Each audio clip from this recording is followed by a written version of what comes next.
Assalamualaikum warahmatullahi wabarakatuh. Bagi memberkati majlis kita pada malam ini, maka marilah kita sama-sama baca kitab Al-Fatihah. A'udzubillahi minasyaitonir rajim. Bismillahirrahmanirrahim. Alhamdulillahirabbil alamin. Ar-Rahmanir Rahim. Maliki yaumiddin. Iyyaka na'budu wa iyyaka nasta'in. اهدنا الصراط المستقيم صراط الذين أنعمت عليهم غير المغضوب عليهم ولا الضالين آمين. الحمد لله رب العالمين والصلاة والسلام على أشرف المرسلين سيدنا محمد وعلى آله وصحبه أجمعين. Yang berusaha Cik Basuki Ismail selaku pengursi Masjid Nurul Ittifaq Taman Saga. Yang berbahagia penceramah undangan kita pada malam ini ada dua orang. Yang pertamanya yang berbahagia Dr. Ahmad Mahyudin bin Muhammad, Dr. Pakar Ortopedik Hospital Sultan Haji Ahmad Shah Temerloh. Dan yang berbahagia Al-Fadhil Ustaz Muhammad Hafiz Zabidin, Konsultan Agama Unit Al-Ihwal Islam Hospital Sultan Haji Ahmad Shah. Juga Dr. Ahmad Tentang kuasa tuan-tuan, perempuan, muslimin, muslimat sedikmah berkenaan oleh Allah SWT. Pertama-tamanya marilah kita merafak syukur yang tidak terhingga kepada Allah SWT, kerana pada malam ini buat julur-julur kalinya di masjid ini, saya kira, dan mungkin juga di tempat-tempat lain. Dan keberuntungan kita di pada malam ini yang saya sebut sebagai julur-julur kalinya, kita dapat mengadakan satu ceramah agama yang berbentuk khusus kepada rawatan kesihatan, yang juga adalah merupakan perkara yang amat penting. Pihak jawatankuasa mengalu-alukan kedatangan yang berbahagia Dr. Ahmad Mahyudin dan juga Al-Fadhil Hafiz, kerana dapat meluangkan masa, walaupun kedua-duanya dalam keadaan kesibukan masa kerja, tapi dapat menerima jemputan kita pada malam ini. Jadi pada malam ini insya-Allah kita melakukan dua sesi. Yang pertamanya adalah penerangan yang akan dikupas oleh Dr. Mahyudin, dan sesi yang keduanya nanti insya-Allah seterusnya akan disambung oleh Al-Fadhil Hafiz yang akan menyentuh soal bersangkutan dengan apa yang telah diterangkan berkaitan dengan kecederaan ini di sudut fiqh, di sudut Islam ni, tuan-tuan ya. Jadi sebelum kita memperdengarkan secara lebih terperinci apa yang akan dibicarakan oleh dua tokoh ini, jadi sukalah apa kiranya saya untuk memberikan sedikit biodata kepada dua penceramah undangan kita pada malam ini. Yang pertamanya di sebelah kanan saya ini adalah Al-Fadhil Dr. Ahmad Mahyudin Muhammad, Dr. Pakar Ortopedik Hospital Sultan Haji Ahmad Shah ya. Beliau ini adalah merupakan Dr. Pakar, dan untuk tuan-tuan ya, beliau ini dulunya menyambung pengajian di Universiti Otago New Zealand ya, sekitar tahun 2002, dan telah pun menyambung pengajiannya untuk masternya di UKM ya, di kurungan 2012, dan sekarang beliau adalah merupakan ditugaskan sebagai guru pakar ortopedik yang berkaitan dengan tulang. Dan kalau tuan-tuan mungkin terbaca makalah-makalah yang telah ditulis oleh doktor ini yang berkaitan dengan tulang, kecederaan tulang dan rawatannya, dan beliau ini sebenarnya ada pakar rujuk Indonesia, tuan-tuan ya, yang bersangkutan dengan kecederaan tulang ini, tuan-tuan. Jadi berdekatan sangatlah pada malam ini kita dapat bersama-sama dengan beliau. Yang keduanya penceramah kita pada malam ini adalah yang berbahagia Al-Fadhil Ustaz Muhammad Hafiz Zabidin ya.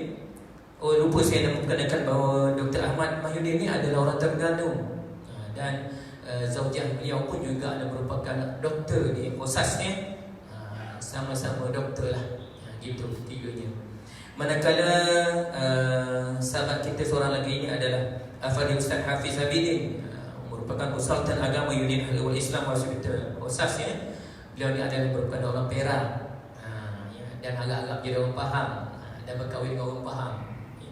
Dan sahabat saya biasa jumpa, dan zaujahnya adalah merupakan staf saya di MTI. Jadi keraplah sama program-program dengan Fadil Ustaz ni. Juga masih lagi muda orangnya, ya, begitu juga dengan doktor, ya. Nampak kemudaannya pernah bandingkan saya ni, tuan-tuan. Jadi minta maaf ni doktor, ya, kalau doktor tengok kursi kita di sini bukan satu stigma ataupun promotion apa-apa, satu biru, satu jadi janganlah pula nanti tuan-tuan tengok doktor duduk kursi merah tu parti lain kan. Yang nanti Ustaz Hafif pula duduk ke sini parti biru. Ada tuan-tuan, ni kebetulan je masjid kita ni ada 2 kursi. Jadi pada malam ni insya-Allah tuan-tuan, ya, yang utamanya insya-Allah kita akan mendengar kupasan yang berguna sangat untuk kehidupan kita.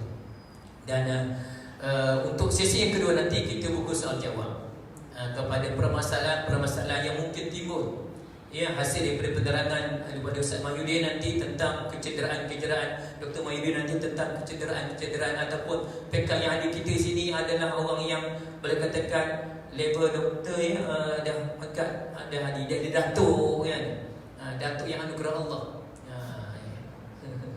Yang perempuannya minta maaf tak dapat jadi datin, jadi nenek. Jadi maknanya, ya, mungkin ada permasalahan pada dirinya, maka boleh kemukakan. Dan begitu juga nanti rosoh-solannya yang insya-Allah bila mana kita dalam penderitaan begini, kesakitan begini, bagaimana penyelesaian di suri ibadahnya. Jadi insya-Allah kita ada Al-Fadhil Ustaz Hafiz akan penerangan, dan juga tuan-tuan bolehlah bertanya tentang bagaimana secara lengkapnya. Cukupkah bila dia berbelah itu yang disebut sebagai sahibul jabirah ni? Cukupkah sekadar kita maknanya sapu-sapu gitu je, ataupun tayamum sahaja ke, ataupun wuduk sahaja ke? Jadi bagaimana? InsyaAllah, ya. Jadi boleh bertanya, dan insyaAllah akan diberi penerangan oleh Al-Fadhil Ustaz Hafiz. Jadi untuk slot yang pertama ni, maka saya dengan segala hormatnya mempersilakan Dr. Ahmad Mahyudin bin Muhammad untuk memberi penjelasan tentang patologi. Saya majlis bersama silakan.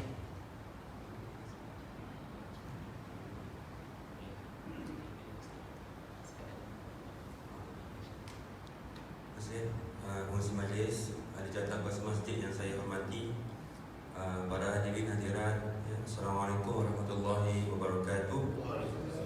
Alhamdulillah, alhamdulillah rabbil alamin, wassalatu wassalamu ala asyrafil anbiya wal mursalin wa ala alihi wa sahbihi ajma'in. Tok Musi cakap saya orang Terengganu. Saya memang orang asal Terengganu, tapi saya tak pernah kerja Terengganu. Seumur hidup saya kerja kat Pahang. Seumur hidup saya kerja kat Pahang. Saya belajar tu, yang New Zealand tu saya habis 2002, kerja di Kuantan. Daripada sana 2004 saya dah pindah kat Mentakap. Dulu hospital kan atas ni. Saya kerja kat atas tu. Sampai 2006, 2005 pindah hospital baru ke Melong. Sambung belajar, buat perkara di Kuala Lumpur 4 tahun. 2012 alhamdulillah saya lapor diri balik ke Melong sebagai pakar. Sampai sekarang. So alhamdulillah dah pakar dah 7 tahun. So tak adalah muda sangat sebenarnya. Mungkin muda, muka dia muda kalau dia tak tahu. Alhamdulillah, ya. Minum air kau banyak tu. Lepas air sungai dia melup, saya pun tak tahu. Banyak sangat minum makan batin. Kita minggu makan batin, tak tahan. Suka sangat batin, ya. Okey, hari ni topik yang diberikan kepada saya ni kepatuhan dan penyembuhan. Topik ni penting sangat, tuan-tuan, ya. Dipanggil menjaga kesihatan, menjaga nyawa kita ni sebahagian daripada maqasid syariah. Yang pertama sekali, jaga nyawa kita. Itu yang paling penting sekali. So, sebagai doktor sebenarnya, kita wajib belajar juga dari segi agama, ya. Saya pernah dijemput bagi ceramah di Masjid Batu 10, Ceras. Tapi masa tu saya banyak cerita pasal darah tinggi, kencing manis pun boleh juga. Tapi masa 20 minit. So, saya ingat hari ni kita fokus kepada kepatahan. Sebab apa kita ambil topik ni hari ni? Satu memang sebab saya pakar bagian patah lah. Yang keduanya sebab baru-baru ni ada seorang pesakit dari Syariah ni yang datang ke hospital kita. Dia tak mahu pasang semen kaki dia sebab dia kata susah nak ambil wudu. Dia risau takut wudu tak sempurna. Bila wudu tak sempurna, solat tu jadi tak sah lah, betul kan Ustaz? Jadi ni sebab tu kita buat majlis malam ni dengan harapan insya-Allah kita dapat kongsi ilmu. Saya bukannya tahu segala benda, saya tahu mungkin ni pun sikit, ya. So kita harap dapat kongsi. Kalau ada persoalan boleh tanya. Saya lebih dari gembira nak menjawab, ya. Saya banyak, alhamdulillah, Allah bagi kekuatan masa, cari masa untuk menulis juga. Kalau kat Facebook pun saya banyak menulis. Kadang-kadang adalah sekali-sekala keluar TV. Kalau insyaAllah kalau ada soalan lagi ni boleh tanya saya. Kalau nak jumpa hospital kan payah, ya. Macam ada ni saya punya ni sakit, anak sakit saya, pernah rawat. Kat sini pun ada beberapa orang saya pernah jumpa tadi. Rupanya kat sini punya duduk, ya. Okey, so malam ni apa cerita kita? Satu, saya nak cerita pasal kepatahan, ya. Jenis-jenis patah. Patah ni banyak jenis tuan-tuan. Siapa pernah patah kat sini? Tak ada, alhamdulillah. Tapi mesti tuan-tuan pernah jumpa nenek ke, atau atuk ke, ayah kita ke, anak kita ke, anak saudara kita ke, cucu kita ke, jiran kita, mesti pernah patah. Sebab orang Malaysia ni suka bawa motor. Semalam saja 7 orang masuk ward saya, 5 lelaki, 2 perempuan. Itu yang masuk ward. Yang kena discharge, yang datang kecemasan balik semula ada 9 orang. Itu semalam saja. Banyaknya sedang motor. Itu hari Ahad. Hari Sabtu kurang seorang. Boleh tahan sikit. Tak tahu sebab apa kurang, hari Ahad banyak, ya. Tapi maksudnya tiap-tiap hari mesti ada accident. Sebab tu ward penuh. Kita kalau boleh tak nak penuh, biar kosong nanti bakar ward tu. Alhamdulillah. Jadi bila ward penuh, rawat pun lama. Jadi orang pun tak selesa sebab lama dekat ward, ya. Jadi saya harap pada kita sama-sama jagalah keselamatan diri tu, ya. Accident lah, buat accident kemalangan. Tapi kalau boleh tak nak kemalangan, ya. Ni contoh patah tuan-tuan, ya. Tak ada sekesa, ya. Nampak tu? Tak perlu. Okey, yang contoh kepatahan ni ada banyak jenis tuan-tuan. Ada yang kata patah, ada yang kata retak. Apa beza patah dengan retak? Ada orang kita kata retak tu kalau kita faham mungkin dia tak teruk lah. Patah sikit lah, mungkin dia tak beradik lah, bahasa mudah kita. Tapi kalau patah tu maksudnya patah betul lah. Kalau ni gambar yang belah kanan ni kan, yang patah tulang betis kat atas tu ni gambar X-ray tuan-tuan, ya. Yang atas tu tulang betis, yang bawah ni pergelangan tangan kita, ya. Jadi kalau yang patah, kalau kira kefahaman kita ni yang atas tu lah. Yang retak yang bahagian bawah ni, ada beza tak dua ni? Dari segi rawatan dia ada beza tak? Ada beza tuan-tuan. Kalau yang tak beralih macam ni, yang bawah contohnya, yang sebelah kiri tu tak beralih mana tak? Yang tu kita boleh semin saja. Tak perlu pembedahan pun. So bukan semua benda bedah. Ada orang kata pergi hospital ni sini kena potong ni, pergi hospital mesti masuk besi ni. Tak semestinya. Tak semestinya. Tak semua benda kita nak potong. Tak semestinya kita nak buat operation. Kalau boleh kita tak buat operate. Kalau boleh tak nak operate. Kalau kita perlu operate saja kita operate tuan-tuan, ya. Saya harap tu, yang tu at least satu benda yang kena harap percayakan saya lah. Ya. Kalau boleh kita tak nak operate, doktor suka sangat operate. Pergi hospital mesti nak operate. Ada, kita tak suka kalau boleh, ya. Sebab pembedahan pun ada risiko. Pembedahan pun ada risiko, kita tahu, ya. Tapi kalau yang sebelah kanan ni, kalau yang beralih macam ni contohnya, kalau kita tak operate ataupun kita tak tarik dia, betulkan balik kepatahan tu, nanti tangan tu bengkok. Ada yang patah, datang jumpa saya. Kalau saya tak, hari ni saya tak sentuh pun bahagian tradisional, bahagian rawatan tradisional saya tak sentuh. Itu satu, saya ada banyak gambar lagi, macam-macam lagi kat hospital. Yang pendek lah 5 cm pendek, tempang. Tahun lepas datang pun ada perempuan. Datang lepas 10 tahun. Accident 15 tahun. Dari masa tu ayah dia tak bagi, bawa ke hospital tradisional, kampung lah, bawa kampung. Datang dah kahwin lah, dah ada anak semua, umur 35, lepas 20 tahun. Datang, tempang lah, minta nak panjangkan balik kaki. Tapi itulah, kita tak boleh nak buat kat sini lah yang tu. Kena rujuk ke Kuala Lumpur, ada boleh buat. Tapi itulah, pembedahan tu panjang sikit lah cerita dia. Kita tak semudah tu, tuan-tuan, ya. Okey, beza antara retak dengan patah ni sama tak tempoh penyembuhan dia? Ke yang retak lagi cepat sembuh? Rasa-rasa sama je tuan-tuan. Tempoh dia sama. Dia yang membeza, apa yang menyebabkan beza patah dengan retak ni? Apa yang mempengaruhi penyembuhan? Nanti saya sentuh depan. Ni dah contoh gambar, ya. Tengok, dia boleh patah melintang, boleh sengit gitu, dia boleh pusing, macam-macam, boleh pecah. Yang atas kiri tu, yang tu yang banyaknya orang kita. patah. Kena teruk jatuh motor. Sebab motor kita tak ada apa-apa, diri kita saja atas motor tu. Kalau kena, habis, patah. Ya. Dan masalah lagi yang kita ni, kalau patah dia tak patah satu tulang, dia patah 2-3 sekali. 2-3 kiri, kanan, tangan, patah. Jadi kalau esok ada seorang pesakit saya, seorang dia je boleh buat. Maksudnya operasi tu daripada pukul 8 pagi, 9 pagi, dia 4 tulang patah. Budak 15 tahun.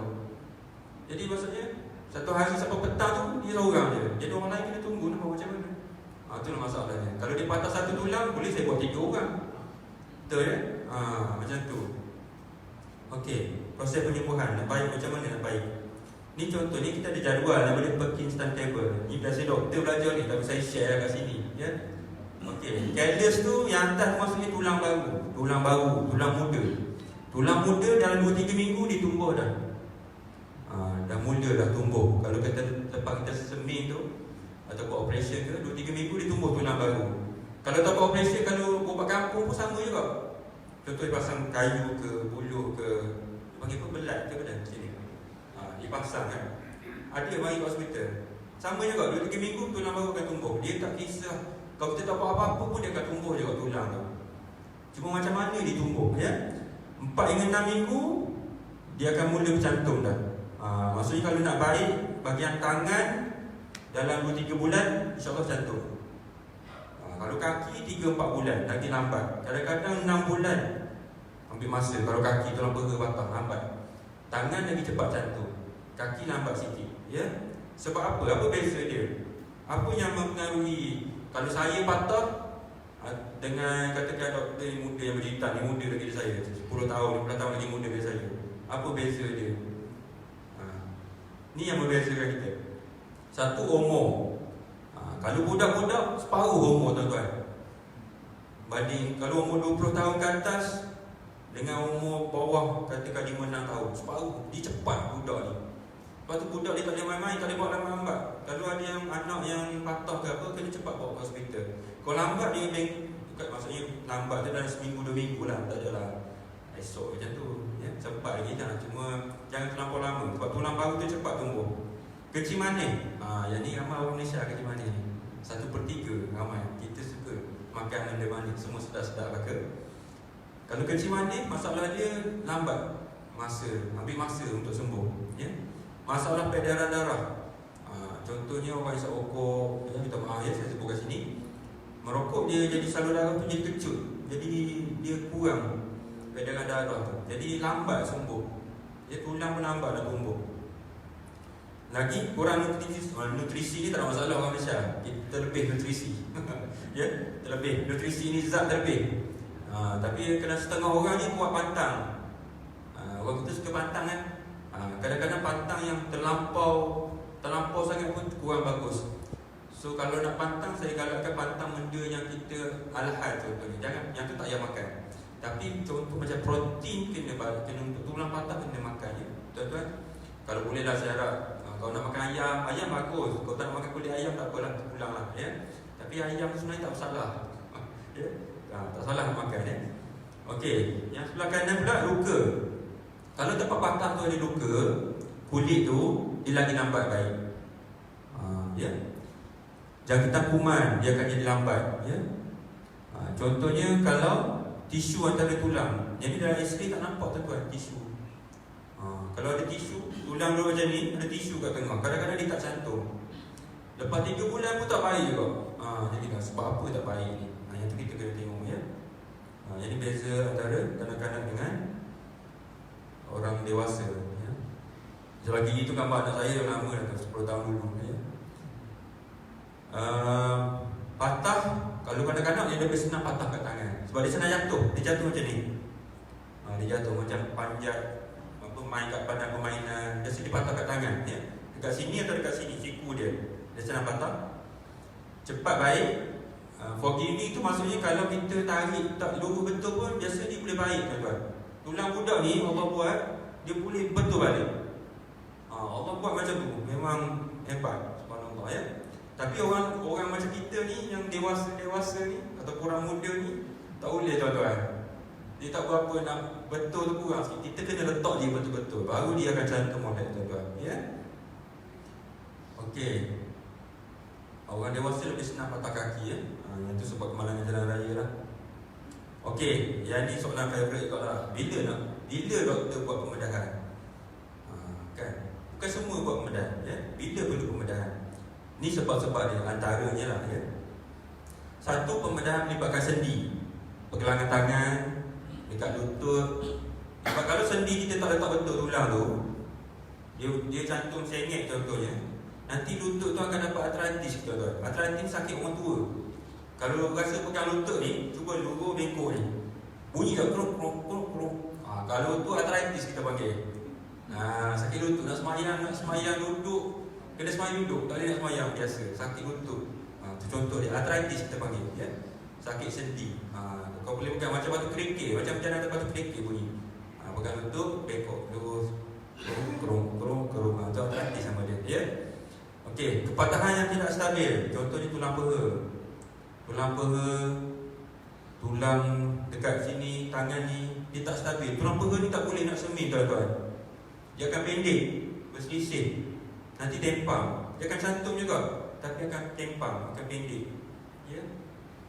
Ada tulang yang istimewa Allah buat ya. Ada beberapa tulang yang Allah buat bekalan darah dia special. Macam satu tulang kat sini, kat pergelangan tangan ni 8 tulang kecil. Satu daripada tulang tu, salur darah dia pergi ke depan, dia pusing balik ke belakang. Tu ilmu dia. Kalau patah tulang tu, dia senang mati tulang tu. Jadi tulang tu dia terpaksa, kalau patah dia kena letak betul-betul, kena pegang dengan skru. Kalau beralih lah. Kalau tak beralih tak apa, boleh semin. Tu contoh. Ada 3 tulang yang biasa berlaku macam ni ya. Atau patah banyak tulang. Aksiden tuan-tuan, patah habis 4. Tangan 2, kaki 2 patah. Kau kan nak semin 4 ni. Mana gitu dia tak boleh lah tuan-tuan, kesian kat dia. Semin pun saya tahu tak selesa. Masalah kena semin ni tuan-tuan. Siapa pernah kena semin kat sini? Katal, kadang berbau. Saya faham. Sebab apa berbau? Sebab daki tuan-tuan. Kita ni ada daki badan kita ni. Kita ni bau wangi sebab apa? Kita mandi hari, kita sabun. Kalau kita tak mandi tuan-tuan, 1 hari 2 hari berbau je. Ya? Tu belum ada semin lagi tu. Okey, apa rawatan kalau kita tak operate, kalau kita tak bedah? Kalau dekat hospital, apa yang kita buat, kalau ada luka, kita cuci luka tuan-tuan. Ya? Kalau bekak, kita letak air batu. Kalau kat rumah pun sama. Main bola contohnya anak kita, bom jatuh, bengkak. Bengkak boleh letak air batu kat rumah ya. Air batu letak dalam plastik, tuang 20 minit. Jangan sejam pula kat situ. Nanti merah habis kulit tu. Tak boleh, 20 minit je. 20 minit, bagi rehat 2 jam, letak balik 20 minit. Lama-lama dia akan cepat surut tuan-tuan. Ni satu lagi saya nak cerita. Ambil masa sikit. Ngurut. Ada benda boleh urut tuan-tuan. Saya pun kadang pergi ngurut juga belakang saya pinggang, kadang lengur-lengur tuan-tuan. Tapi ada seorang sakit baru ni datang masuk ward saya, mengurut punya cerita sampai putus urat lutut tuan-tuan. Kesian dia datang sakit urat, dia pergi ngurut sebab sakit urat, lengur peha. So dia pergi 4 kali mengurut orang yang sama. Saya tak, dia kata tukang urut tu pergi bengkok dan lurus kaki dia sampai macam urat longgar dia putus saya rasa. Sebab dia kata longgar lutut dia, lepas tu bengkak. Masuk ward, kita tengok jangkitan kuman, pendarahan dalam lutut, nanah tuan-tuan. So sekarang dia dekat ward dah 5 hari. Kita kena terpaksa buat operation, keluarkan nanah tu, basuh lutut dia. Bila ada nanah dalam lutut, kena paling tidak 2 minggu dekat ward, kena bagi antibiotik tuan-tuan. Kalau tidak dia rosak lutut tu, dia rosak sendi tu. Jadi lama dekat ward, dah 5 hari. So nak lagi berapa hari? Lagi 8, 9 hari lagi. Nak cukupkan 14 hari. Lama tuan-tuan ya. So hati-hatilah. Maksudnya kalau cari nak pergi ngurut pun, cari orang yang betul-betul pandai lah. Janganlah main dengar-dengar je pergi ya. Biar pastikan orang tu betul-betul pandai dulu. Saya bukannya anti ngurut dah. Saya minta tolong hati-hati saja ya. Okey. Kalau tak bedah, saya pergi satu ialah, kalau kat hospital kita bagi ubat dan sakit ni satu cerita ni ya. Dan juga traction ni kita tarik. Kalau tengok ada yang kita tarik kan, supaya tak gerak. Tujuan tarik tu bila supaya dia tak sakit. Sementara guna kita ada semin dia, Semin ada beberapa jenis lah. Semin separuh atau semin penuh. Dan anduh ni arm sling kita panggil, macam kain lah. Pakai yang tu pun boleh Ni contoh lah, saya tunjuk beberapa contoh. Ni patah dekat pergelangan tangan ni. Ni tulang ni kita panggil tulang radius nama dia, Ini budak lah ni, tulang budak sebab masih ada tempat tulang tumbuh bahagian atas sana Okey, lepas kita tarik, kita semin. Ni contoh, ni semin ada dua jenis lah. Ada semin yang putih. Tu semin biasa, yang percuma tuan-tuan. Percuma sebab apa? Sebab kerajaan dah bagi duit kita beli. Bukan tak ada benda percuma sebab kita dah beli lah. Yang lagi satu yang special sikit, yang warna biru atau warna pink, warna hijau, warna kat hospital tu, macam-macam warna. Fiberglass kita panggil, dia ringan tapi kena bayar lah tuan-tuan. Yang ni kita kena beli satu row. Macam ni contoh ni 2 row tak salah saya. Satu row dalam RM45. So kalau tangan ni RM90 lah harga dia, Tapi lebih selesa lah, lebih ringan lah tangan tu,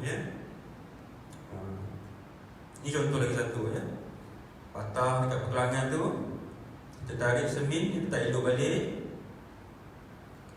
lepas tu pasang semin, Ni pun contoh lah. Yang sebelah atas tu semin biasa lah, yang putih, Dan gatal sikit lah kadang-kadang. Saya mengaku lah, saya tak pernah kena semin lah, tapi saya tahu lah, sebab sakit kosong cerita pasal gatal ni. Apa jadi kalau tak duduk betul? Kalau patah tu tak betul, patah hari pun tak duduk elok juga, kadang-kadang kita kena buat operation lah tuan-tuan, untuk betulkan balik permukaan sendi dia tu. Permukaan sendi, kadang-kadang permukaan sendi ni, yang ni, dia jatuh. Bila jatuh tu jadi pergelangan tak boleh nak bengkok tu. Sebab tu kita kadang-kadang kita kena buat operation tu. Okey, yang ni gambar tulang lutut. CT scan nama dia. Nampak tak dia patah sampai dia naik ke sendi ni, naik ke atas. Kadang-kadang X-ray tak nampak ni. So saya dekat ward sekarang ada 2-3 orang yang tengah tunggu nak buat scan ni, sebab nak kena buat pembedahan nanti minggu depan, sebab melibatkan sendi. Ni patah tulang keting contohnya, Kalau patah yang macam ni tuan-tuan, berkecai macam tu atau macam ni tak stabil. Kalau kita pasang semin pun kadang dia beranis balik. Macam ni pun kita panggil shock oblique nama dia, ataupun spiral. Kita letak, dia menggelosor balik. So kaki tu jadi bengkok lah tuan-tuan. Kita tak nak kaki kita bengkok kalau boleh, Kalau kita nak beribadah pun, kita kalau boleh nak kaki kita elok tuan-tuan, Betul So kadang-kadang kita kena buat pembedahan tuan-tuan. Yang orang kita kadang-kadang yang kecil sikit yang besi ni, So macam contoh ni kaki yang sama tuan-tuan, patah dia nampak. Sana lagi, sini lagi, atas tu lagi. Setiap satu tulang ni tiga tempat patah. Yang tulang besar tu 4 patah tuan-tuan. So macam mana? So tulang ni kita masukkan besi yang dalam ni, kita panggil interlocking nail nama dia, untuk luruskan dia. Yang ni tak boleh nak semin tuan-tuan, kena yang macam ni. So kalau tuan-tuan kat hospital nanti perlu tanya, boleh tak kalau tak nak pembedahan doktor? Sebenarnya doktor kita boleh terima. Macam saya pun, saya tak pernah marah sakit. Sakit tanya saya jawab. Tapi itulah kadang-kadang ada juga doktor-doktor yang itulah kurang mesra sikit, sebab kita ni manusia. Manusia ni banyak perangai tuan-tuan. Ada orang ramah, ada orang suka bercerita, ada orang tak nak, kalau boleh tak nak jumpa sakit. Ada orang tak nak jumpa keluarga sakit pun ada, malas nak bercerita pun ada doktor. Betul. Yang tu kita ngaku memang seorang manusia tuan. So satu benda bila kita ke hospital, kita ada saudara mara kita sakit, doa banyak. Ya Allah bagilah doktor yang kerja malam ni doktor yang baik tuan. Betul itu betul orang cakap. Biarlah doktor yang rawat malam ni doktor yang baik, doktor beriman. Betul. Doktor yang buat operation dengan bismillah. Betul. Saya cakap betul tuan-tuan. Allah yang akan tentukan. Ya? Betul. Saya bukan main-main ni. Ya? Ini contoh lagi, bila perlu pembedahan ya? Nak menyelamatkan nyawa ya? Nak menyelamatkan kaki kalau patah sampai berkecai macam ni tuan-tuan. Yang ni kita panggil external fix ya? Besi ni besi luar, panggil area kan? Macam area ni. Estro. Sementara je tuan-tuan, dia tak lama. Biasanya dalam seminggu 2 tunggu tisu terbaik, lepas tu kita buat operasi yang dalam. Dia tak selesa kat luar tu lama-lama ya. Area lah. Jadi dia tak menyambar peti tuan-tuan.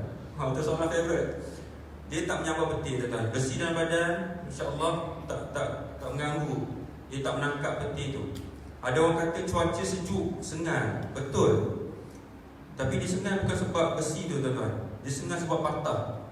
Ada, cuba tanya orang yang pernah patah yang tak ada besi dalam kaki dia. Sengal tak kaki dia? Sengal kan? Aircon, kipas. Saya pun pernah buat operasi lutut saya. Borak saya lutut putus satu. Saya pernah buat operasi 2 tahun lepas. Kadang-kadang rasa sengal. Ni pun rasa sangat sengal kadang. Buat aircon kuat. Bagus masjid ni sejuk. Ya, selesa Alhamdulillah. Okey, dah nak habis dah. Lagi 2-3 slide je.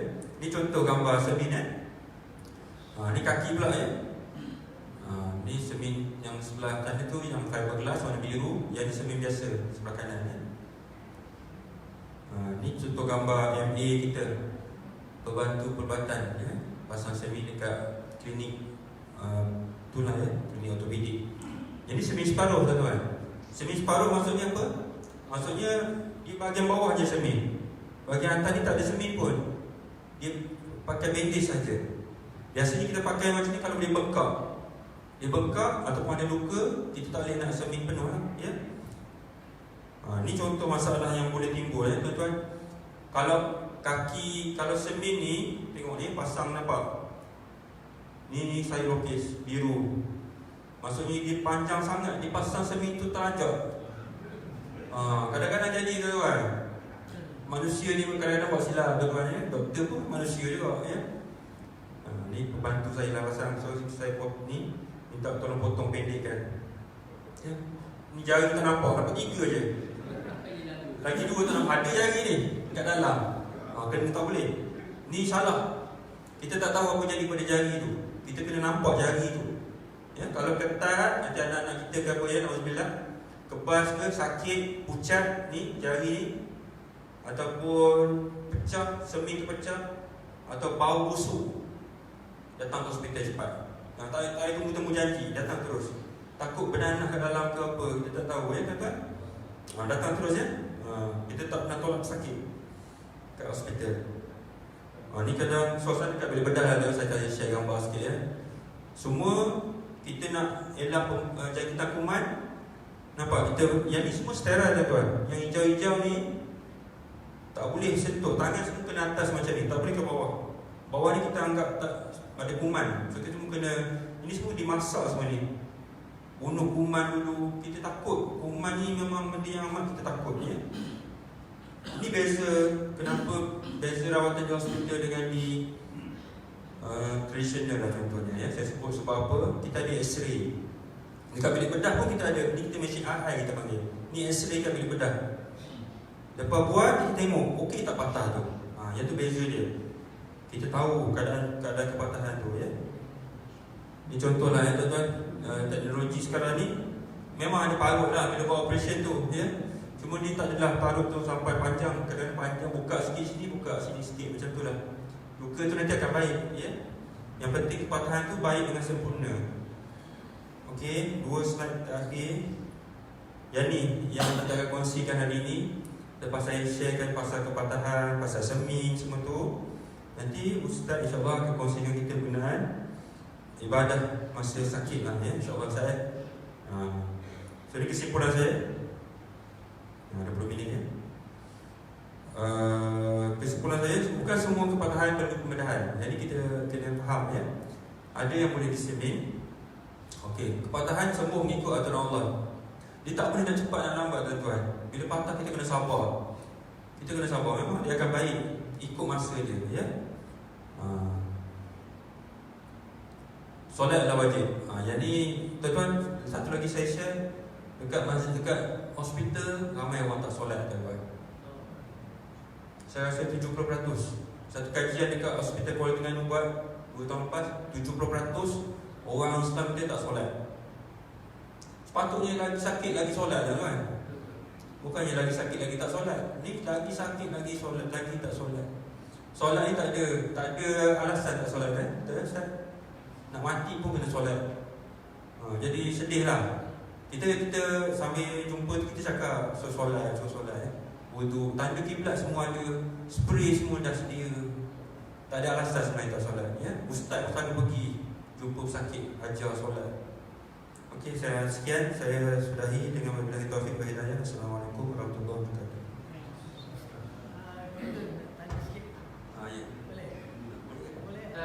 Kita buka Berusaha Hafiz dulu. Lepas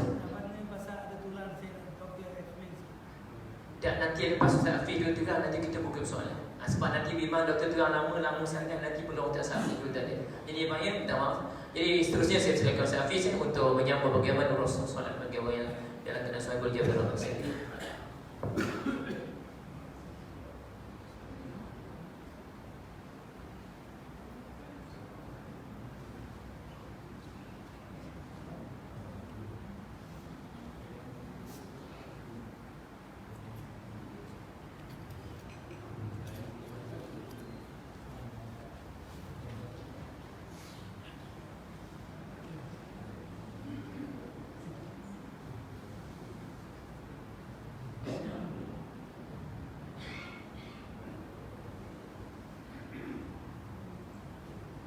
Bismillahirrahmanirrahim. Assalamualaikum warahmatullahi taala wabarakatuh. Alhamdulillahi rabbil alamin wa bihi nasta'in ala umuri dunya waddin. Wassalatu wassalamu ala asyrafil anbiya'i wal mursalin wa ala alihi wa sahbihi ajma'in. Qala rabbi shrah li sadri wa yassir li amri wa hlul 'uqdatam min lisani yafqahu qawli, amma ba'd. Jadi ibu-ibu, ayah-ayah, tuan-tuan dan puan-puan yang dirahmati Allah Subhanahu wa taala, ya. Jadi agak-agak berapa ramai yang tahu kata di hospital ada ustaz? Ya, cuba katakan. Tahu, ada 2-3 orang makcik tahu kan. Jadi saya ni di wujudnya saya ni di hospital dia macam pelik sikit sebenarnya, ya, sebab ramai orang tak tahu, ya. Jadi untuk makluman tuan-tuan dan puan-puan, ini adalah salah satu usaha daripada Kementerian Kesihatan Malaysia untuk menyampaikan, memberikan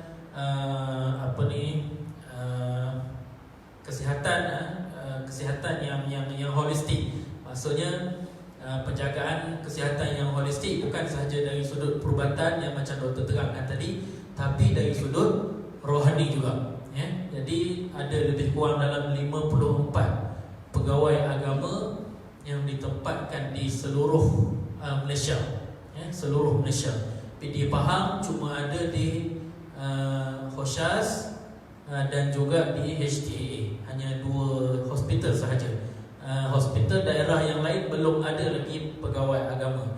Dan alhamdulillah saya dah bertugas sebagai pegawai agama di hospital dah masuk tahun yang keempat, dan kita melihat peranan pegawai agama di hospital sangat-sangat perlu, ya, sangat-sangat penting, ya. Sebab itu Dr. Mahyudin sebutkan tadi, kajian yang dibuatkan di Hospital Kuala Terengganu, di situ ada Ustaz Rosli, Ustaz Rosli, memang betul, ya. Bila kita tengok balik keseluruhan pesakit-pesakit yang masuk ke ward, ya, hampir 70% ataupun lebih sebenarnya yang tidak melaksanakan solat, ya. Jadi kalaulah kita tengok solat ini peranannya hanya diberikan kepada ustaz untuk memberi penerangan dan sebagainya, ustaz seorang tak mampu, ya. Sebab di hospital Temerloh ada berapa katil agaknya, ya? Ada 650 katil. Kalau saya nak pergi jumpa seorang-seorang, mati kerah saya. Kerah saya, kan? Tak mampu nak pergi. Okey, baik tuan-tuan dan puan-puan, dalam masa yang cukup terhad ini saya nak bagi penerangan sedikit, berkaitan dengan ibadah pesakit. Bila kita sakit, Allah uji kita dengan kesakitan. Tapi dalam bab solat, dalam bab solat itu adalah satu perkara yang di luar daripada kemampuan kita sebenarnya. Hanya orang-orang yang beriman sahaja yang boleh melaksanakan solat dalam keadaan sakit. Betul tuan-tuan? Tak percaya, cuba sakit. Cuba sakit, kita tengok macam mana. Sebab apa? Bila saya pergi buat ziarah di ward-ward, kadang-kadang kita saya mula baru bercakap tentang solat sikit saja. Tapi pakcik-pakcik biasanya kalau dia orang yang solat, dia akan menangis. Betul? Dia akan menangis. Air mata dia mudah sangat turun. Kemudian dia merintih, dia bercerita dengan kita. Ustaz, saya dulu orang yang tak pernah tinggal masjid, dia kata. Setiap waktu saya datang. Tapi bila saya masuk ke hospital, saya tak boleh solat, dia kata. Saya tak tahu macam mana cara nak melaksanakan ibadah solat. Saya tak reti macam mana cara nak ambil wudu. Kaki saya berbalut, tangan saya berbalut. Saya tak mampu nak pergi ke tandas. Jadi saya terpaksa tak solat, Ustaz, dalam keadaan menangis bercerita. Jadi apa yang mampu kita ceritakan satu persatu. Okey, tuan-tuan dan puan-puan, dalam penerangan ini saya sentuh beberapa pandangan mazhab yang lain. Sebab di hospital kita tidak hanya terikat dengan mazhab Syafi'i sahaja. Kalau keadaan yang memerlukan kita talfiq kepada mazhab yang lain, maka kita akan gunakan mazhab yang lain untuk memudahkan pesakit. Sebagai contoh, kita ambil kalau tuan-tuan pergi haji dan umrah, kita bertalfiq dengan mazhab Hanafi kalau tak silap saya, supaya kalau kita bersentuhan dengan isteri kita, dia tak batal. Sebab apa? Sebab agak sukar untuk nak ambil wudu, lagi-lagi kalau haji kan. Jadi di situ talfiq mazhab dibolehkan, tapi melihat kepada kesukaran kita untuk melaksanakan ibadah. Jadi Allah sebut inna salata kanat 'alal mu'minina kitaban mawquta. Dah ditetapkan setiap waktu kena solat.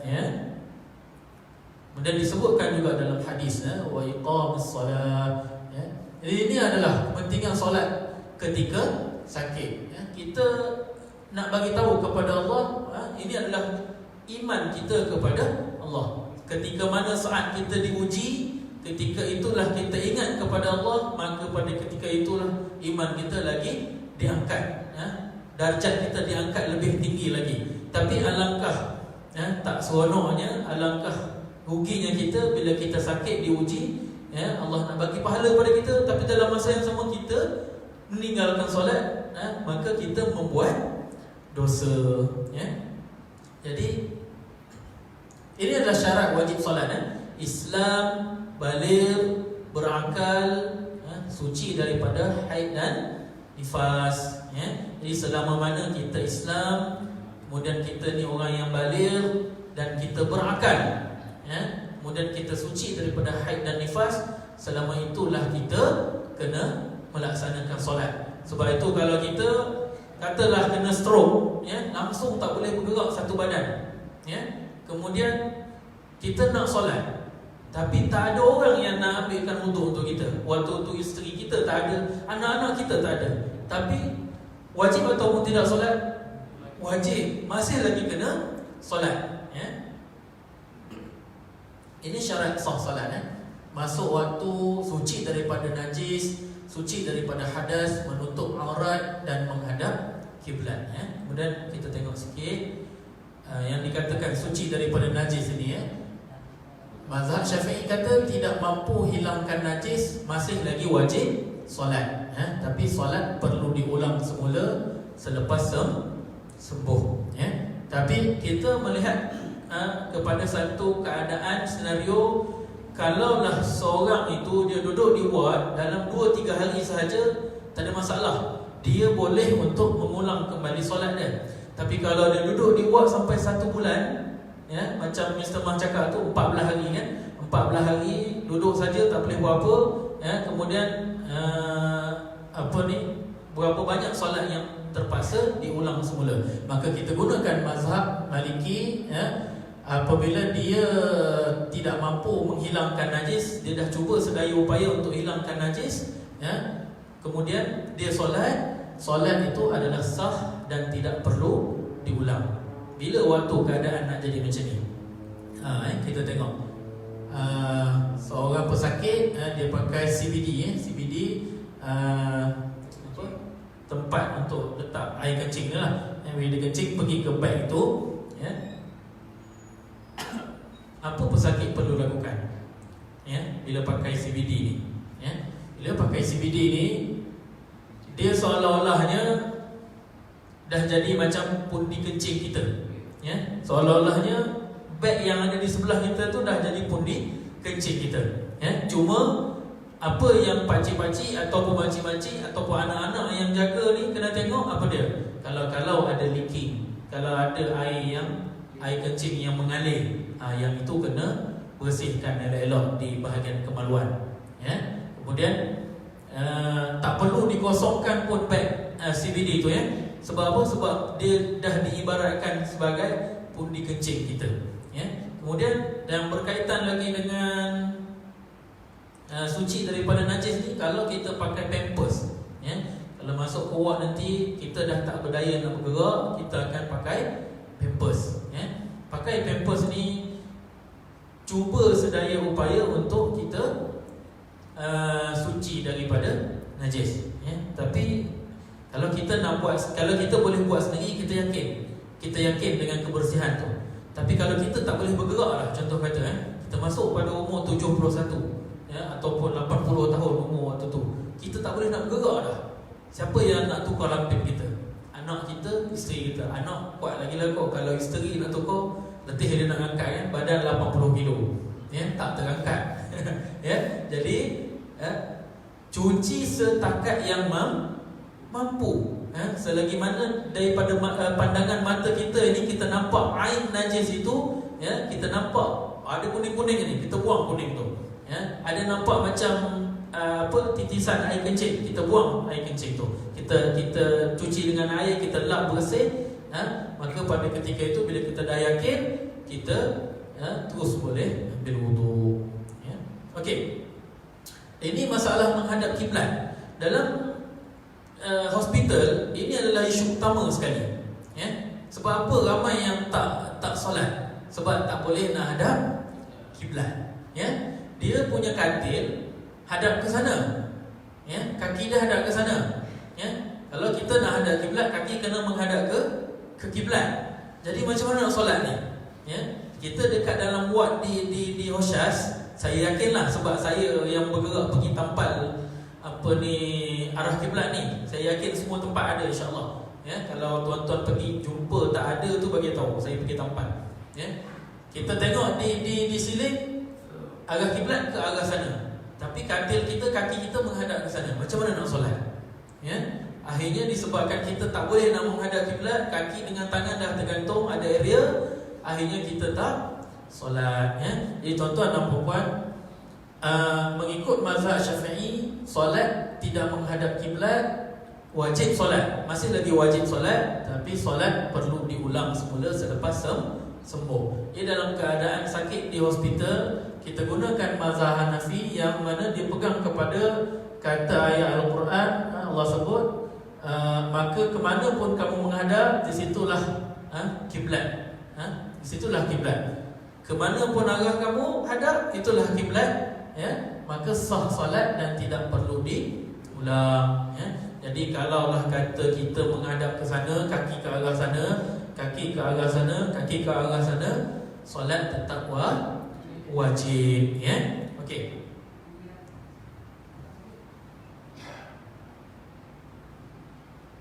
Okey. Kemudian kita pergi kepada bahan untuk bersuci, ya. Air mutlak, debu tanah, batu dan seumpamanya. Tapi kita di hospital kita sediakan botol spray, ya. Ada satu botol spray di ward.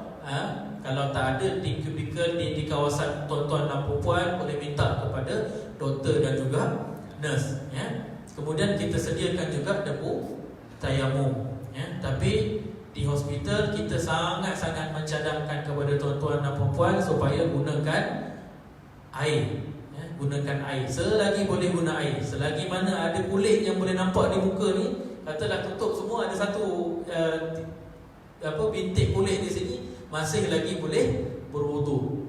Kita tengok nanti kemudian macam mana penerangannya. Panduan bersuci hadas kecil, maknanya kita nak ambil wuduk lah. Kita nak angkat hadas kecil, wuduk seperti biasa. Siapa orang yang boleh berwuduk seperti biasa ni? Orang yang anggota wuduk dia boleh kena air, sekiranya berbalut sapu di bahagian atas balutan, sekiranya berbalut sapu di bahagian atas balutan.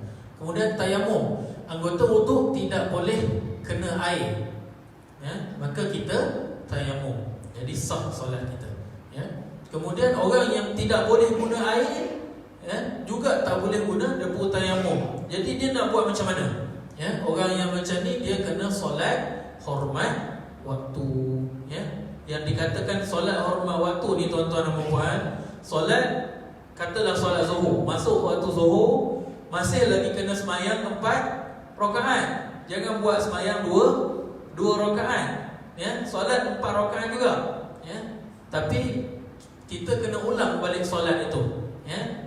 Sebab kita pada waktu dan ketika itu kita tidak berwudu. Okey. Ini dalil daripada Al-Quran, menerangkan tentang ambil wudu. Okey. Ini contoh keadaan pesakit. Tadi yang hujung tadi tu dia pakai CBD, ada pad air kencing tu, tangan berbalut. Ini pakai stoma bag. Di perut tu ada stoma bag, itu najis keluar melalui pergi ke stoma bag. Macam mana keadaan kita nak buat nanti? Mata berbalut, kaki berbalut. Okey. Baik. Kita tengok kepada wudu.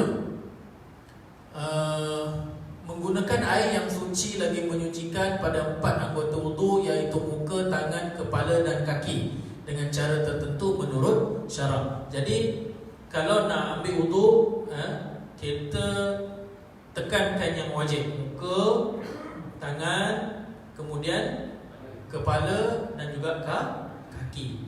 Telinga ni sunat. Jadi dalam keadaan kita sakit tu, kita dahulukan yang wajib dahulu. Pesakit berwuduk sendiri kalau boleh. Kalau tak mampu, minta bantuan daripada kaki tangan, ataupun yang terutamanya sekali, anak-anak ataupun isteri lah boleh bantu. Kemudian kalau boleh jalan sendiri, boleh pergi masuk tandas, berwuduk menggunakan water spray.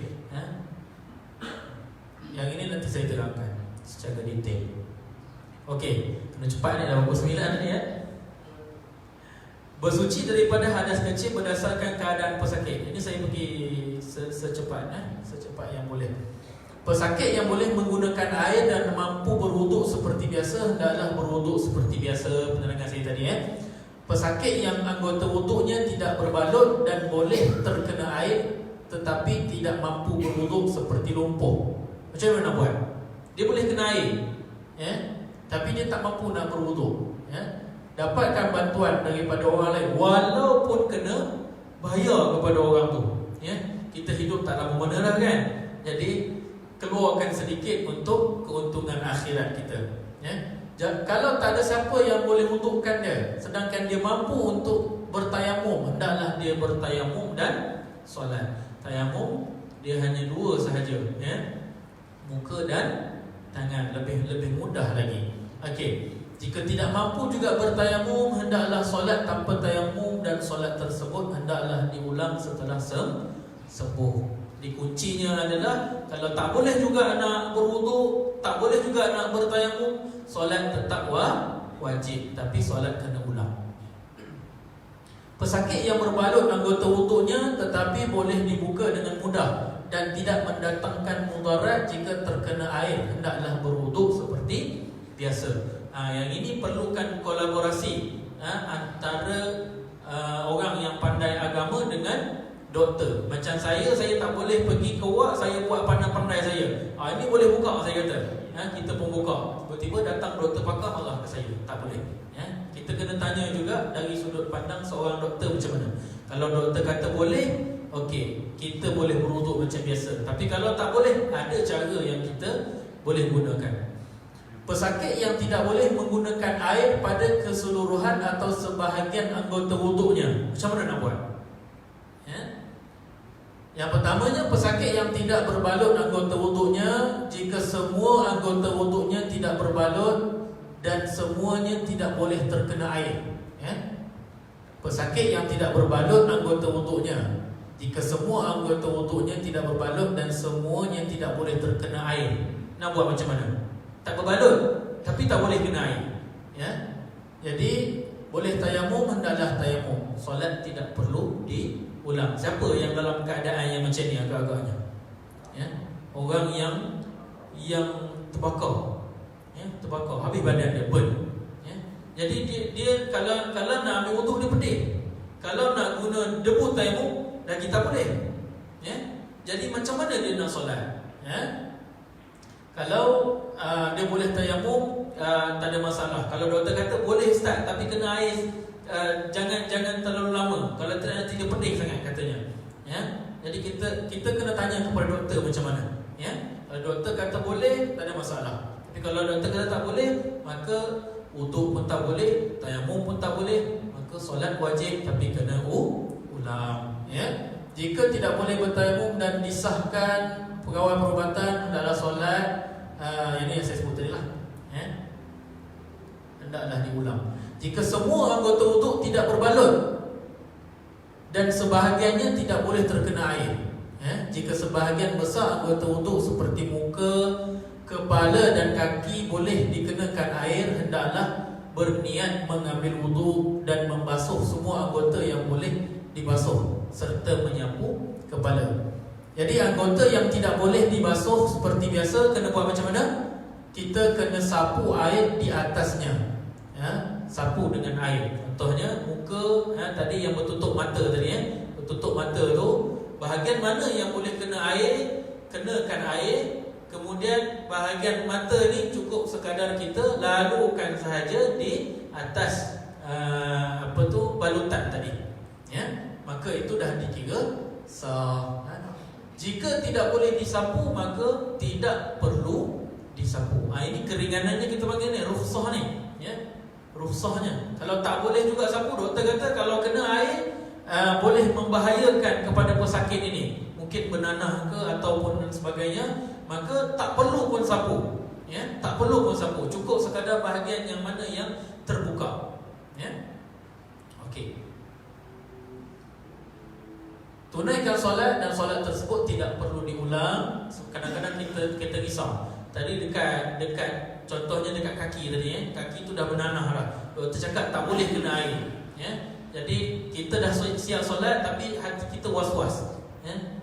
Ada tempat yang tak kena wudu, ya, menyebabkan kita rasa was-was, ya. Jadi disebutkan di sini, ya, tidak perlu diulang. Jika sebahagian besar anggota wudu tidak boleh terkena air, hanya perlu bertayamum. Kalau tak boleh juga kena air, tayamumlah, ya. Tunaikan solat serta tidak perlu diulang, ya. Ini contoh tadi, ya.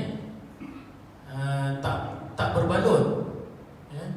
Tak berbalut tapi boleh kena ke air dekat bahagian yang luka tu, doktor?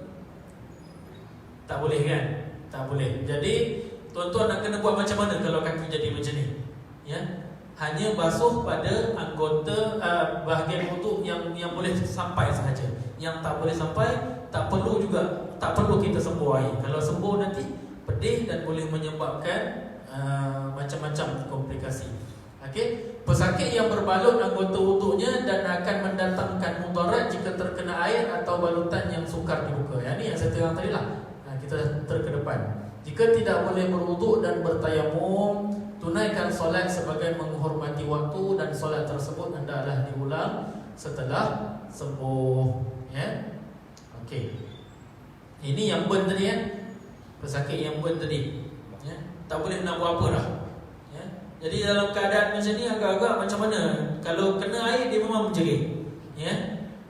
Jadi solat masih lagi kena sebab dia sedar, Dia tahu kata dia kena solat. Kalau dia tinggalkan solat, dia berdosa. Jadi dia masih lagi wajib solat. Dan kalau memang tak boleh ambil wuduk, tak boleh tayamum, dia kena ulang semula solat dia. Ini sebahagian muka sahaja.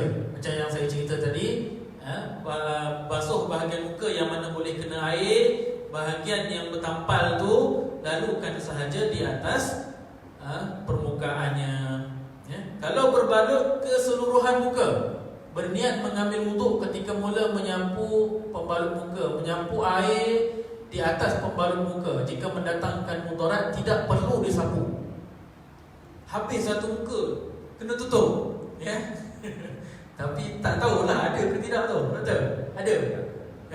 Payahlah nak jumpa, payah nak jumpa. Biasanya adalah sikit yang boleh dikenakan wuduk. Tapi kalaulah tutup habis semua muka ni, anggota wuduk di muka ni tutup semua, basuhkan tangan, sapukan di atas permukaan muka, kemudian teruskan berwuduk macam biasa. Solat tak perlu diulang.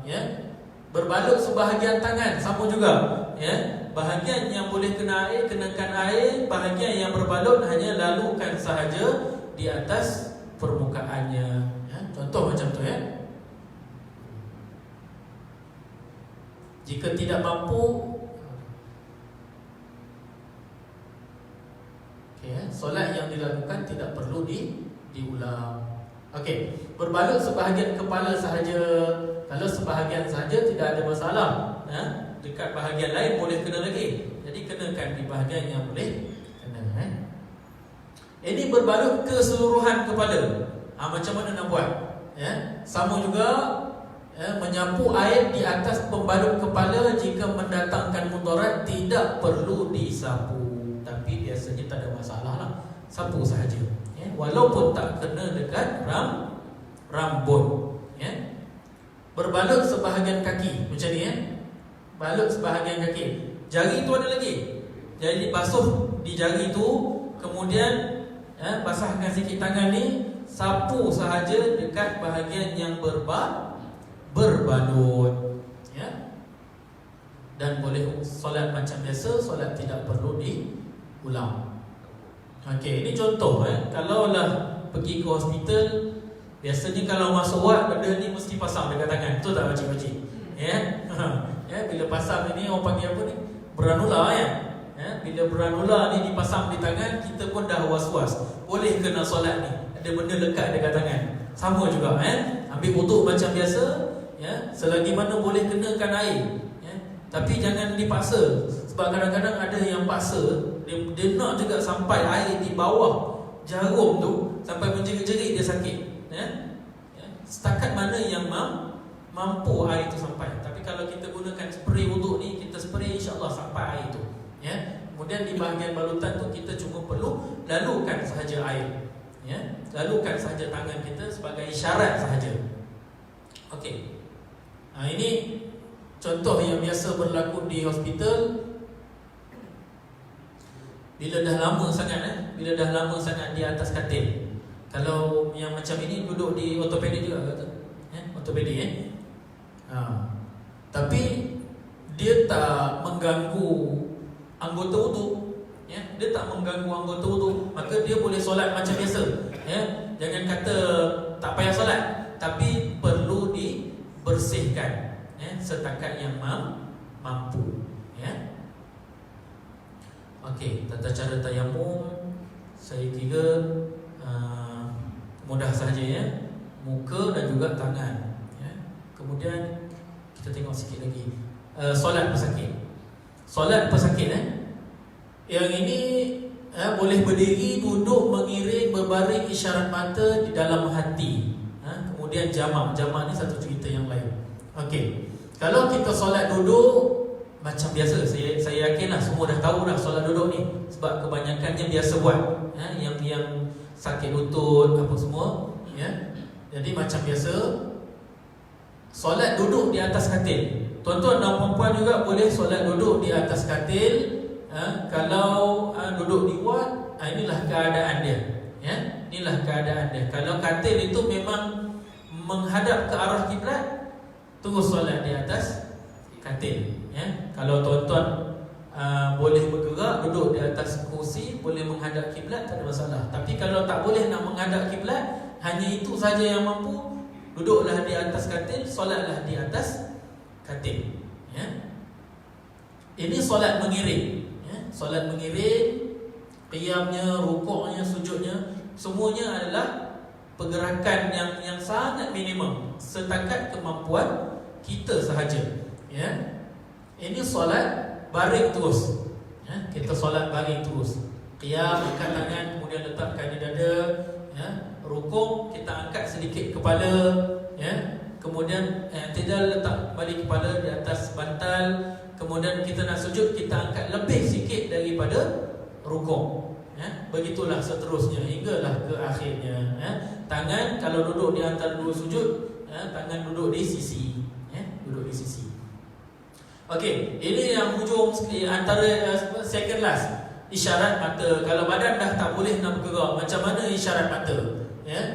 Isyarat mata bagi rukuk, mata tutup sikit. Sikit je, jangan tutup semua. Kemudian i'tidal, buka balik mata. Sujud, turun lagi ataupun tutup terus.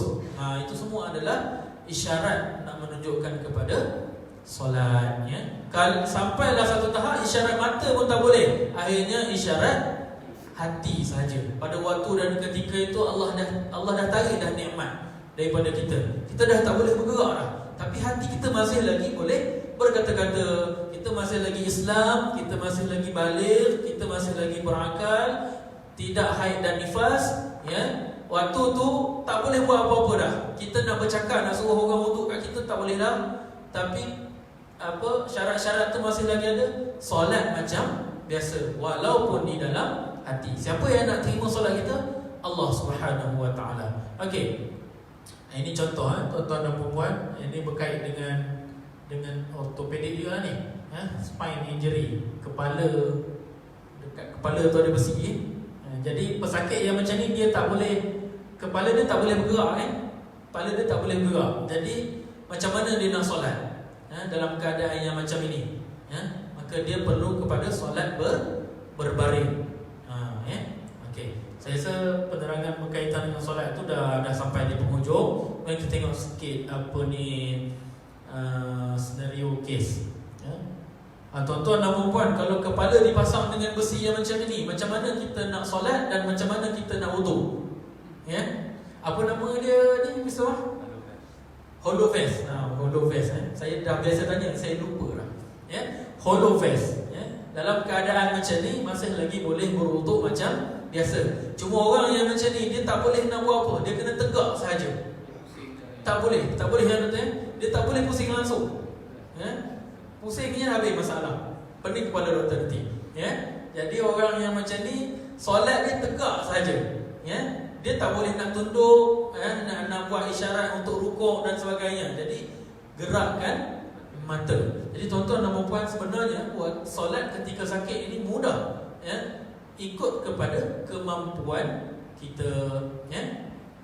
Kemudian yang terakhir sekali berkaitan dengan solat jamak. Jamak ni biasa kita tahu musafir, betul tak?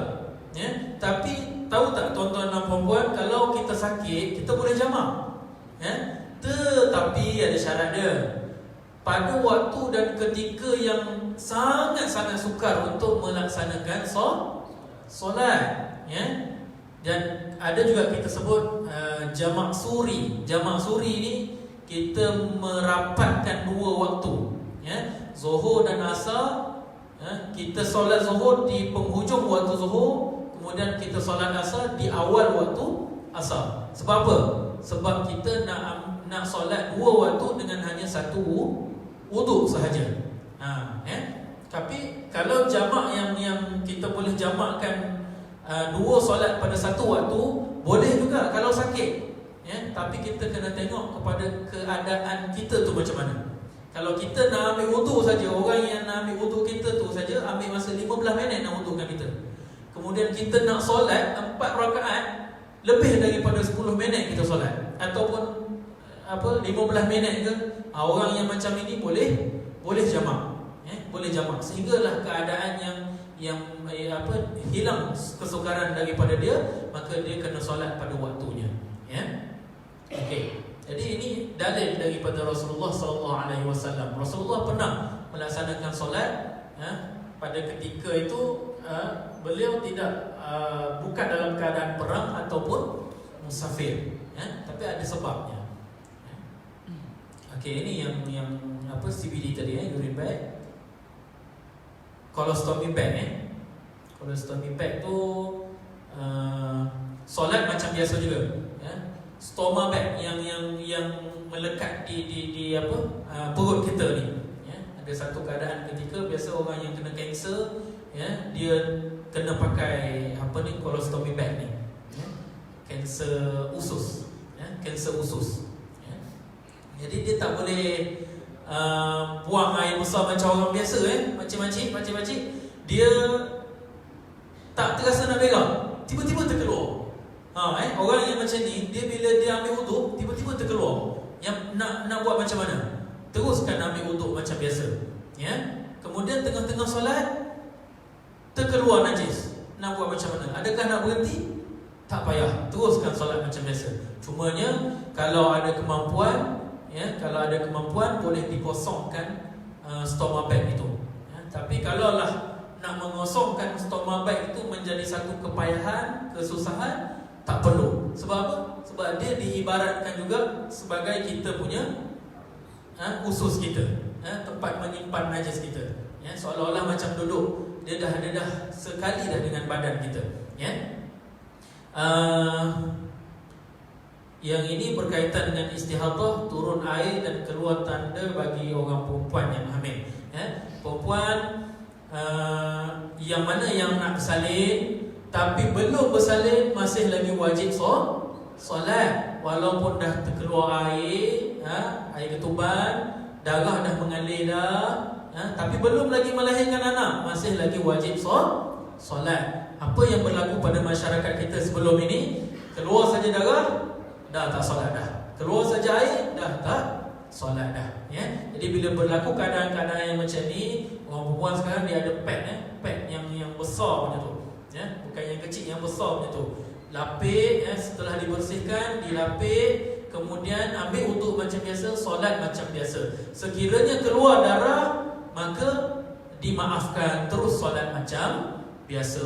Jadi tuan-tuan dan puan-puan yang dirahmati Allah, kalaulah seandainya Allah takdirkan kita masuk ke hospital, janganlah jadikan ini sebagai alasan untuk kita tidak melaksanakan solat. Especially kita di Hoshas, di depan hospital ada surau. Tak ada dekat hospital lain yang betul-betul depan hospital ada surau. Dekat Hoshas sahaja yang ada. Kalau tuan-tuan masuk tu ada nampak bangunan yang warna emas tu. Itu surau, kita panggil pusat Islam. Boleh solat di situ. Jadi tuan-tuan dan puan-puan yang dirahmati Allah, siapa yang melapangkan diri seorang mukmin yang sedang dalam kesusahan atau menolong seorang mukmin yang teraniaya, nescaya dia akan diampunkan oleh Allah Subhanahu wa taala. Jadi cukup setakat itu. Buka soalan ke? Tuan-tuan ya, kita bagi masa lingkungan dalam 15 minit untuk sesiapa yang berhati untuk bertanya. Jadi untuk itu silakan doktor untuk ke atas meja, atas kursi, atas meja. Alhamdulillah, buat apa pula atas meja. Jadi tuan-tuan ya, sesiapa yang berhajat untuk bertanya dalam sama ada dari sumber fake-nya ataupun tentang kepatahan tadi, maka silakan ya, kita bagi masa lingkungan dalam 15 minit. Silakan.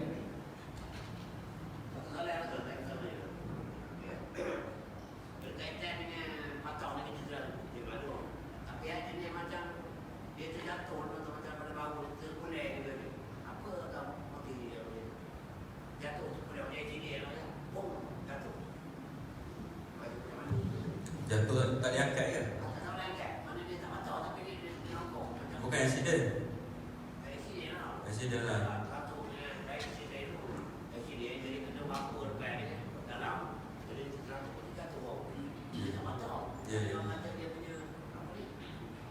Sedih. Dia ada dua kemungkinan. Kadang-kadang bila kita kemalangan ke, sendi kita ni boleh terseliur, boleh terkeluar. Kalau dia terkeluar, Macam mana nak tahu dia terkeluar atau tak terkeluar? Kalau bahu sebelah kanan ni, kalau dia terkeluar, kita tak akan dapat sentuh bahu sebelah kiri. Kalau tak boleh sentuh tu, maksudnya sendi tu dia terkeluar. Kalau boleh sentuh tu, maksudnya tak terkeluar lah. Ya? Mungkin terkehil lah, dia panggil, terkeluar sikit lah. Kena masuk balik je. Kalau dia sakit, kalau tak sakit dia biasa dia tak terkeluar. Kalau tu kena masuk balik, dia kena hospital ke. Kalau kadang-kadang ada orang ni pandai buat sendiri, boleh juga. Ada juga yang macam tu. Cuma kalau kita dah berumur, setengah orang katakan lebih pada 50 tahun, 60 tahun, ada satu masalah, dia punya 4 otot besar dekat bahu ni, dia boleh koyak. Otot tu boleh koyak, jadi nak angkat tak boleh sangat. Ada juga kes macam tu, nak angkat tak boleh, ya? Nak pegang, kalau perempuan nak pasang tali bra tu tak boleh, nak pusing tangan tak boleh, sakit. Mungkin koyak, ada koyak tisu kat dalam. Ya, yang tu kita kena check. Kena tahu hospital lah, kena periksa, ya. Nak tahu apa yang koyak kat dalam. Terima kasih. Ada satu saya nak jadi berkaitan dengan juga tubuh jadi dia doktor. Pada saat bulan 10 pagi kita pergi komputer, kita bagi kat misi di dalam tu. Tapi semasa kalau tubuh jadi tak perlu berada jadi berapa perlu kita jadi dalam tubuh. Mana kita cuba itu doktor. Ini kita masih kurang kami nak buat perkenalan bukan 10, bukan 4 tahun pun ibu nak buat lagi itu dalam tubuh jadi. Betul. Memang dia tak dapat. Datang pukul 10, tak jumpa pukul 10. Pukul 10 tu masa untuk daftar. Kalau dekat hospital tu, dia ada 2 tempat daftar. Kalau klinik, nak jumpa klinik pakar tu, pendaftaran pertama dekat depan dulu, dia bagi center dekat depan tu. Tu klinik, semua kena daftar situ dulu. Lepas tu baru pergi klinik yang tertentu tu pula. Sekarang ni dia tak sampai kompak dah. InsyaAllah dia start dah 2 bulan dah kita start. Kita panggil lean healthcare. Dia ada cepat, memang cepat. Tapi kena ikut masa tu menjanji. Kalau doktor tu pukul 10, pukul 10 lah. Pukul 11, pukul 9 lah. Kalau kita tu menjanji pukul 9, datang pukul 9, dia jadi kacau orang yang pukul 9 tu. Jadi lama menunggu. Sekarang ni insyaAllah saya rasa dah sebulan 2 ni memang habis paling lambat pukul 1 lah. Jadi tu lebih cepat kan, doktor lebih ramai. Kita tambah komputer juga. Tapi kita tak nafikan memang macam tu. Memang tak dapat nak masuk tu memang tak dapat nak buat macam tu. Setakat ni memang tak mampu lah, ya. Kita jumpalah insyaAllah. Baik, ada lagi soalan insyaAllah. Silakan. Boleh? InsyaAllah. Saya minta doktor menjelaskan pasal masalah slip disc. Masalah slip disc. Pernah dengar slip disc tak? Slip disc ni antara masalah yang paling biasa berlaku lah, ya. Slip disc ni maksudnya, saya ada gambar ke dah ni. Nanti dia ada yang tengok, ya. Kalau tak nampak apa yang nanti saya tengok sekejap. Saya rasa ada. Sebab ni topik yang paling favorite lah. Ni saya pernah saya buka. Ni ada ceramah saya tahun 2018, slip disc. Saya tunjuk gambar je. Okay, ni contoh slip disc ni. Okay, slip disc ni berlaku bila macam ni kita punya tulang belakang. Tulang belakang kita ni, antara tulang dengan tulang ni ada disc dia. Disc ni macam cushion, macam pelapis. Dia boleh pecah ataupun dia boleh bocor. Dia menekan saraf dekat bahagian belakang ni. Bila dia tekan saraf kat belakang, apa jadi? Kaki kita boleh kebas. Kadang-kadang jadi lemah, jadi tak kuat, nak angkat tak boleh. Dan kalau sakit, biasa dia bukan sakit kat belakang, dia sakit di menjala, pergi kat peha, kat punggung. Pernah macam karen dia rasa. Orang cakap macam karen rasanya. Kalau dia tekan belah kiri rasa karen. Kalau sebelah kanan, belah kanan dia rasa kebas. Yang bunyi meletup tu. Bunyi meletup, kadang-kadang sendi yang ni facet joint kita panggil. Boleh juga. Kadang ni pun boleh pecah juga. Kalau dia kena bahagian bawah ni, kalau dia macam yang tak normal, yang hitam ni, yang biasa warna putih macam tu, yang ni yang tekan dapat dia bonjol dia. Ni MRI nama dia, ya. Kalau tekan kat sini, boleh kadang-kadang terkencing, terberak tak rasa. Dia keluar sendiri. Tu bahaya masalah dia. Sebab apa dapat slip disc ni? Antara punca dia, kalau kita banyak angkat berat. Angkat berat, kita bongkok macam ni contoh. Tu tak betul. Dia kena tunduk macam ni. Mana tak boleh nak bongkok. Kalau kita bongkok, dia terus tekan bahagian belakang ni. Ya, satu lagi jatuh, kemalangan boleh. Kalau yang sembelit, banyak menegan, ada yang sembelit kat sini. Kalau berterusan sembelit, nak buang air besar tu susah, tegan, dia boleh dapat slip disc juga. So kalau yang sembelit tu, kena banyak makan sayur, ya, minum air kosong, makan pizza vegetarian boleh, buah. Ya, dia banyak makan sayur, ya. Sembelit, menegan pun boleh. Itu antara punca dia lah. Ya, kena datang hospital. Kalau ada slip disc, kena datang hospital, kena buat X-ray kan tak nampak pun, kena buat MRI.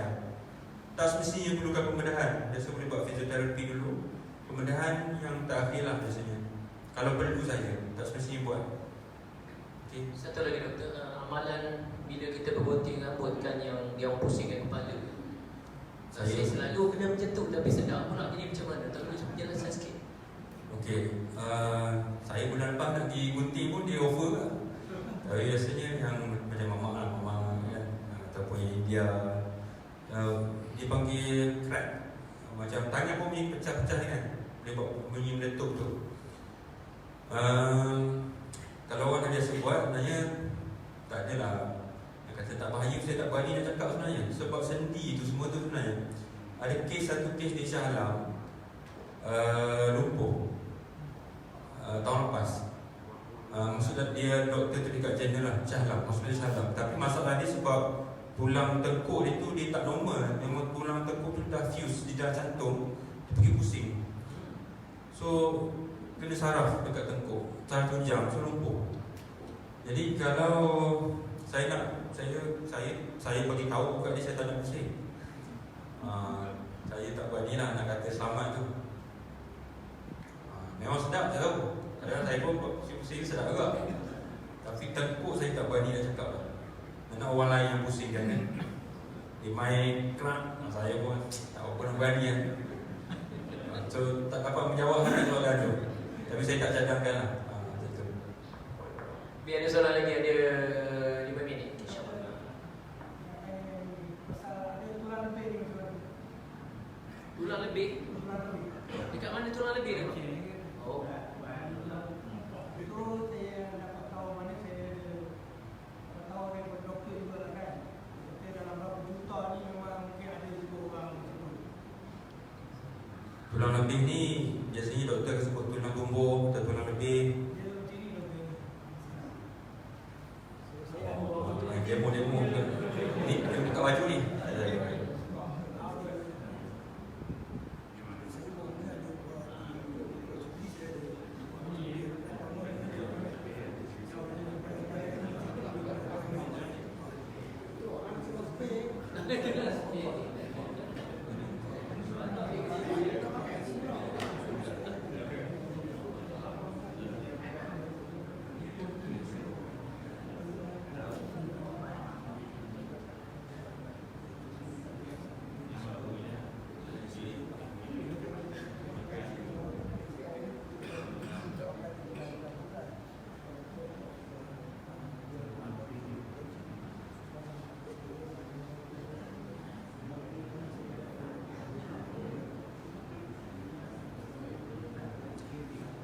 Kadang-kadang tulang tumbuh ni, kalau yang biasa tumbuh kita panggil arthritis, ya.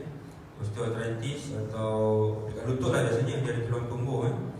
Macam ni pun kadang-kadang dia boleh, tulang kita biasa tumbuh juga. Kalau semakin berusia dia keluar kat depan sini, kat belakang sini, ya. Dia boleh menekan juga. Lutut pun biasa. Tapi macam tuan tadi memang nampak jelas dia besar sikit. Itu kena X-ray dan kena buat MRI lah. Saya rasa dia mungkin sama ada daripada tulang belakang, tulang tengkuk, boleh ya. Dia bertumbuh, dia boleh memanjang. Kita kena tengok. Kalau dia menekan saraf semua tu, MRI akan tunjukkan. Dia perlu pembedahan tu. Mungkin tak perlu, orang-orang tak perlu nak. Kalau tangan tak ada kebas, tak ada apa, biasa tak buat pembedahan pun. Ada kebas, itulah. Nanti tengok MRI ya. Nanti cik.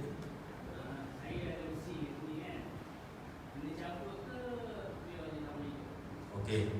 Bila kita masuk besi dalam tangan kita atau kaki kita, bila kita nak buang? Atau perlu ke kita buang? Okey, kalau yang perlu buang yang budak-budak. Yang budak-budak biasa yang kurang daripada 10 tahun atau 12 tahun, kita akan buang. Lepas setahun atau setahun setengah dah santur, kita akan buang. Sebab apa? Sebab budak-budak dia masih meninggi. Dia masih meninggi, membesar, kadang-kadang tulang boleh tumbuh atas besi tu. So kita tak mahu tu berlaku lah. Orang dewasa, biasa kita tak buang. Melainkan, dia apa? Satu ada jangkitan kuman dekat situ, tu kita buang. Atau besi tu terlampau timbul, boleh rasa bawah kulit. Atau dia menekan suatu katalah urat ke apa, dia tekan tak selesa, boleh buang. Bila lagi kita buangnya? Kadang-kadang sakit. Ada sakit, dia nak buang, boleh buang. Tapi tak semestinya sakit tu akan hilang. Sebab sakit tu mungkin bukan sebab besi tu, mungkin sebab bekas patah tu. Dan akhir sekali kita buang bila sakit nak buang. Ada orang kita, dia kata dia nak meninggal, dia tak nak ada besi dalam badan dia. Tak apa, kita tak ada masalah, boleh. Cuma tak adalah hari ni dapat buang tu, esok kita bagi tarikh lah. Tarikh maksudnya sehari sebelum masuk buang, lepas tu esok kita buang, lusa boleh balik dah. Boleh, tak ada masalah. Nak buang besi boleh. Cuma isu ni bila buang besi ni kena buat pembedahan balik lah. Tu yang tak biasa. Kena bagi biru balik, lepas tu kena ada luka balik. Kalau kita kalau boleh tak mahu lah. Tapi kalau nak buang boleh, tak ada masalah. Baik, saya kira mungkin sekadar nasihat daripada doktor untuk kami ni orang yang ada sekolah amat ni. Setengah stigma orang kata, maka peringkat-peringkat buat begini untuk menjaga kerapuhan tulang kan. Maknanya kena banyak menyusu, istilahnya lah. Menyusu, minum susu. Jadi betul tak menyusu tu? Minta maaf ya kak, dia sebut begitu. Mana minum susu?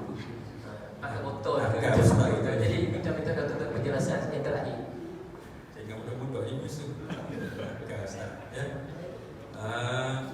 Kalau ikut teori dia, kita kena minum susu ni atau ambil kalsium yang banyak sebelum usia kita 25 tahun. Sebenarnya kita kena bagi nilai tinggi kadar dalam badan kita, kandungan. Lepas pada usia 25-30 tahun dia akan semakin kurang, dia akan makin turun. Tapi tak salah nak minum susu tu, tak salah nak minum susu. Tapi apa yang menyebabkan lagi osteoporosis kita panggil, tulang rapuh ni? Kalau satu merokok boleh buat lagi rapuh. Tak buat kerja langsung, baring saja, tulang kita akan cepat rapuh, dia jadi menipis. Saya galakkan kena macam datang ke masjid bagus ke surau, pagi-pagi kena jalan, pusing taman ke, taman cantik ke mana, pusing macam tak payahlah jogging pun tak jogging pun tak apa, jalan ya, jalan. Sebab badan kita ni Allah buat, dia bertindak sebagaimana kita letak beban atas dia. Semakin kita buat kerja, dia semakin kuat. Kalau kita tak buat kerja, dia jadi rapuh, dia jadi nipis. Macam tu ya. Apa lagi? Makanan siap saya kalau macam susu tak salah. Tapi saya ada yang macam nama-nama susu semua tu, pada saya tak ada biasa susu mana-mana pun boleh ya. Saya tak nak sebut nama, nanti kita macam promosi pula.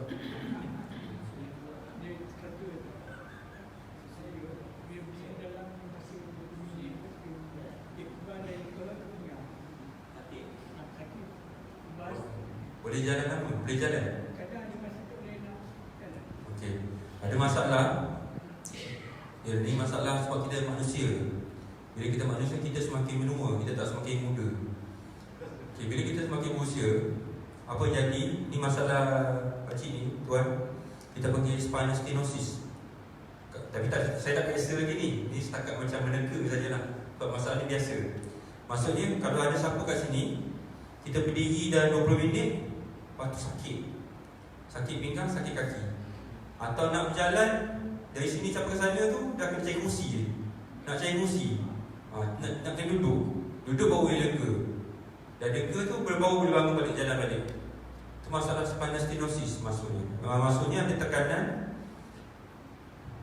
tekanan dekat bahagian belakang juga. Macam safety juga boleh kurang ya. Maksudnya dia tekan pada dekat bahagian belakang sini. Sebab tulang-tulang baru tumbuh, tulang-tulang kecil, kita panggil tulang menumbuk, osteophyte kita panggilnya.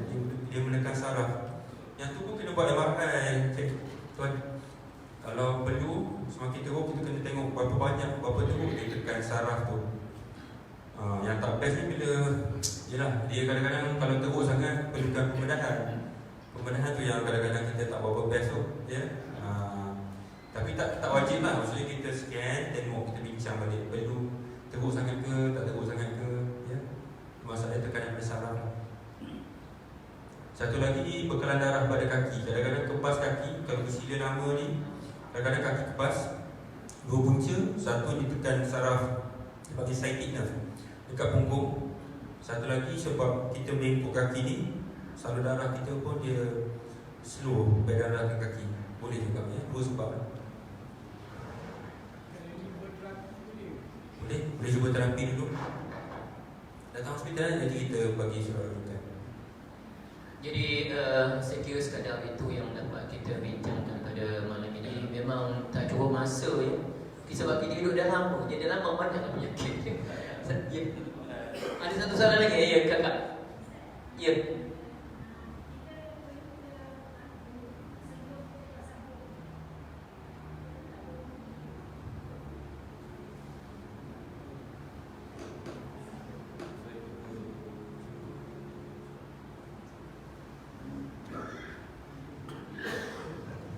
Kalau dekat dengan waktu tak jauh dengan waktu solat, kemudian kita boleh tahan lama, tak ada masalah, kan?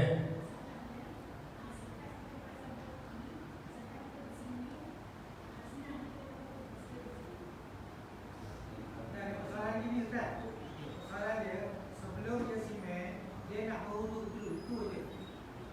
Perlukah dia berwuduk dulu sebelum simen? Dia pakai. Tak semestinya. Tak perlu. Sebabnya wuduk ni, bila kita nak solat, kita berwuduk.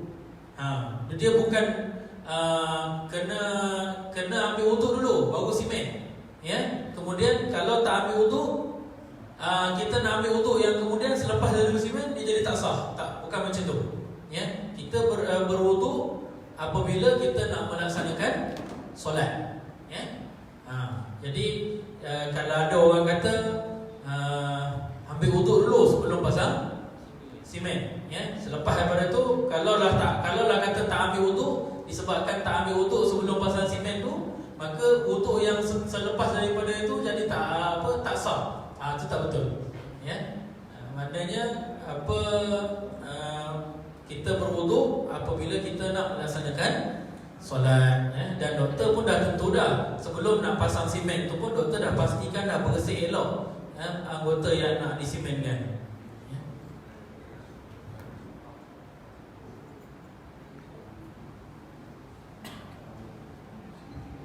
Kalau yang khuf tu dia satu cerita lain pula, ya. Khuf tu kita boleh sapu di bahagian atas, ya. Tapi itu panjang juga cerita dia tu.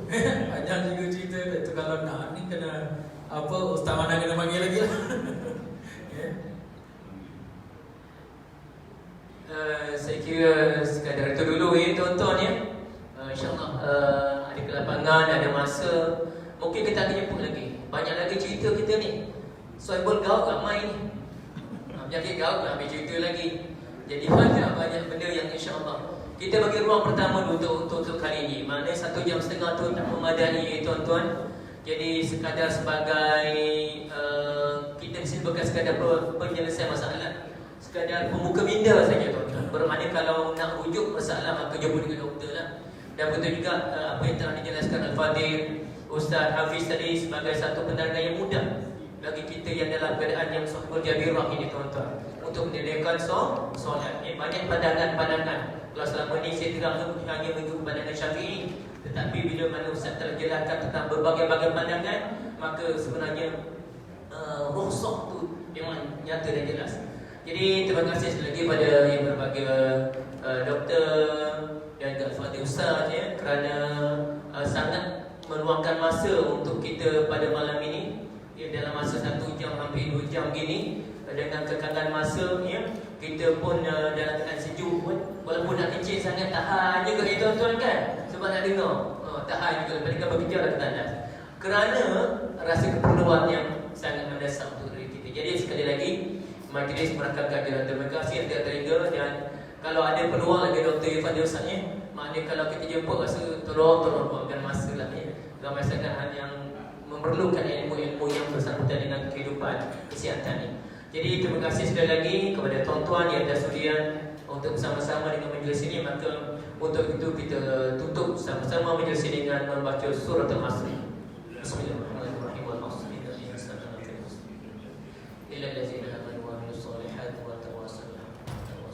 Assalamualaikum warahmatullahi wabarakatuh.